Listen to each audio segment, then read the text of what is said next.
Hey guys, I'm John, and in this video, I'm going to tell you how ace I think this is. So guys, in this video, we're going to find out how ace I think Psycho Goreman is. So, this is one of them films that I've seen advertised, and in the UK it will be available on the 20th of May through Shudder. It's a Shudder exclusive.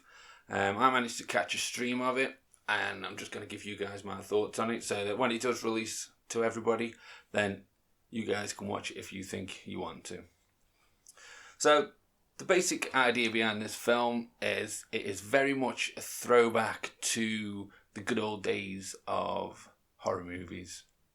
So it's very high practical effects. There's not a lot of special effects that take over too much. There's a lot of practical effects in it.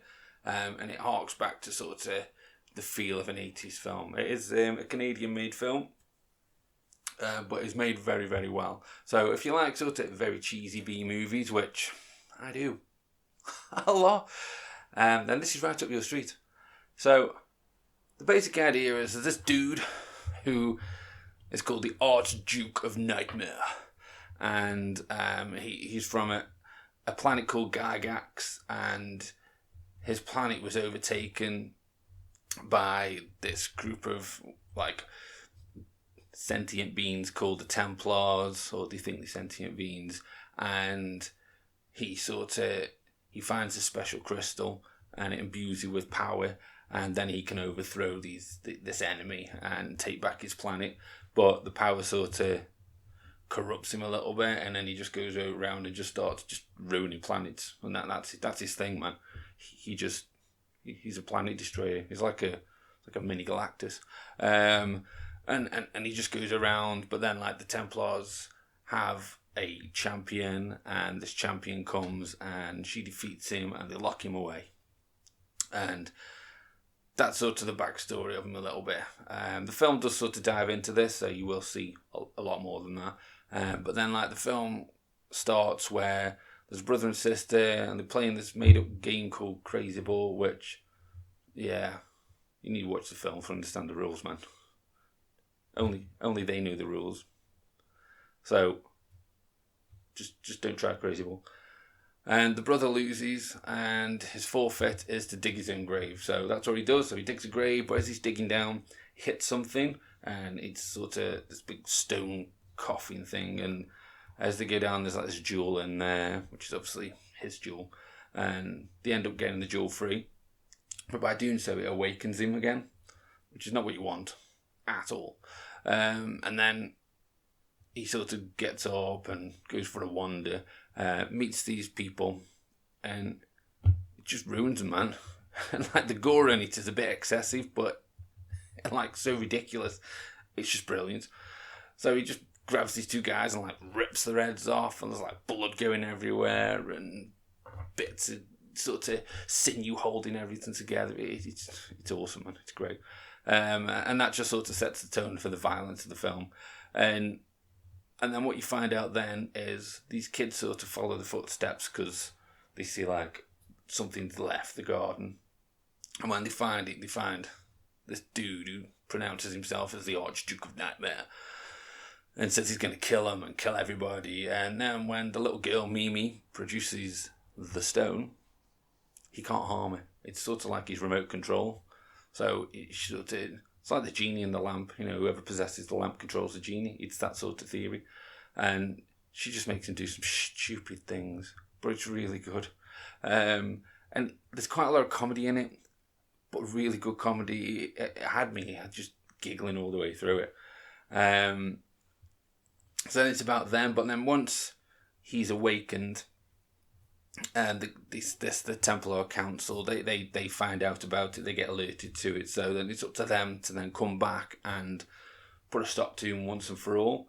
So they're coming down to Earth to try and find him, to stop him, and it's just, there's other creatures in it, and when they come down, and it's really good, because like when you see other creatures, they've all got practical suits, and it's I love practical effects. Practical effects make a film for me. I think an over-reliance on special effects, on CGI, just I don't know, it detracts from the realism of a film. So when you can see somebody in a suit, I don't care how cheesy or rubber or plastic it looks. I don't know, man. I love that kind of aesthetic. And Psycho Goreman is just, it's all the way through, man. And some of the creature effects and like the creature designs are just awesome. There's like one that's like just a skinless skull in like a fishbowl, and it's just awesome. And like when some other enemies come down and they take on Psycho Goreman, it was like watching Power Rangers, but in the best way. And like, he's got all these dudes in suits jumping around and kicking the crap out of each other, and it was just like, when I watched it, I was like, oh my god, it's like watching Power Rangers again. And it is just so good, and it's just, yeah. I mean, if you don't like sort of Power Rangers, or remember how Power Rangers was, and you don't like a bit of cheese like that, then you'll just cringe all the way through this film. But for me, it was just awesome. And I can't, if you do like this kind of films, I can't recommend this enough. It is so good. And like, when it gets going, some of the stuff, like the end battle between like Psycho Goreman and like the chick from the council, when they're in the battle, and she's got this big like laser electric sword thing, and how he makes his sword and what he makes his sword out of is just brilliant. It's like a gore sword, a gore blade or something like, and it's just ace, man. It needs to be seen to be believed, to be honest. But the story, there are places in the story where the pacing's a little bit off. Like, it first starts and you're introduced to the characters, so you meet like the brother and sister, who are like the main ones, and you meet their mum and dad. And then, obviously, you meet Psycho Goreman, and PG for short. And then you meet sort of some of the other characters in it, like the kids, one of the kids' mates, and some of the other people. And then it just, I don't know, there are parts of it where it just lulls a little bit, where you're just thinking, I mean, it hasn't got a long run time, it's only like just under an hour and a half, but there are still places where I think the pacing could have been a bit better, just for a little bit more to happen. And it just, but apart from that, when it does sort of kick in, it is really good. Like I say, it does have a lot of gore in it, excessive gore, but again, I feel like they could have maybe put a bit more gore in it.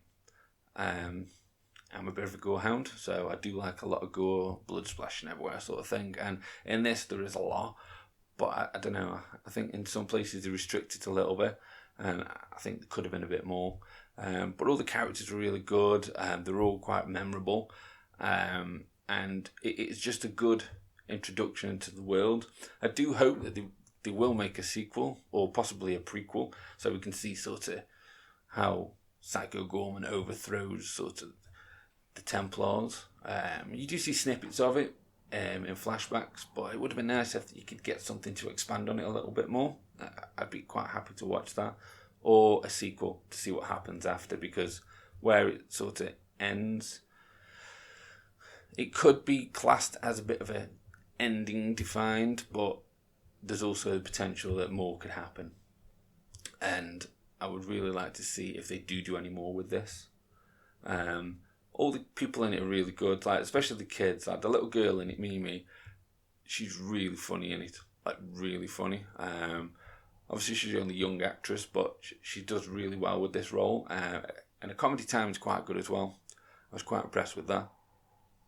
And the dad's really good in it. I thought the dad was just brilliant. The dad was. He was great. He sort of made every scene he was in as well. But the real star of the show is Psycho Goreman. It is one person that acts in the suit and somebody else that does the voice, which is kind of cool because he's got a really, really sort of deep, menacing voice, and he's awesome. But every scene he's in, he's just awesome. I know he scowls at people, and everybody he meets is like, "You will die," and it's great. And everybody's like, "Hi," and he's like, "You will die," and like, they're just like, "Okay, bye," and it's just really good because he just hates everybody. But But yeah, he's just great. He is awesome. And like I say, to see more of him as a character, yeah, man, I'd be happy to do that. Sound design on it was really good. So the soundtrack on it was really, really, really good. It was a very retro soundtrack. It's a real throwback to like the 80s and sort of like it's got a lot of synth in it and that kind of thing. And I love that kind of soundtrack when a film does that. And Psycho Goreman is just full of that, and it's just really funny. And then wait till the end as well. Okay, if you do end up watching it, guys, wait till the end. Get to the end. There's a Psycho Goreman theme song. Okay, where films used to do this, man. And I used to love a film that had like a real sort of proper cheese ending song. And the Psycho Goreman's got one. It's worth waiting for as well. I really enjoyed it. I even found it on Spotify as well, so I could listen to it again because I really enjoyed it. It's just really good. The sound effects in the film are really good. So like when all the creatures are fighting, how the creatures talk and everything, and like when bones are popping and joints are being ripped off, it's got nice squelchy sound effects, and it just sort of adds to it all. And it's done really, really well. Really over the top and excessive, but it's great. Yeah, it's just awesome. So overall, guys, if you like a good cheesy movie, if you like something that's a bit of a throwback, a bit nostalgic sort of thing, and something that captures it well, then Psycho Goreman is for you. And I can't recommend it enough. I absolutely loved it. If it ever gets a UK release for a physical copy, then I'll certainly add it to the collection. And if it ends up getting a 4K release, then I'd be happy to do another review for see what the 4K transfer is like on it. But as at the minute it isn't available here in the UK, it is just coming to Shudder on the 20th of May 21. Hopefully if you guys want to watch it, you can get it that way. But I highly recommend it. If you like something that's got a lot of gore, good characters, good comedy, and a kick-ass soundtrack, then Psycho Goreman's for you. And it is highly recommended. So you go out there, guys, you find Psycho Goreman, you enjoy it like I did, and with that, I'll catch you later.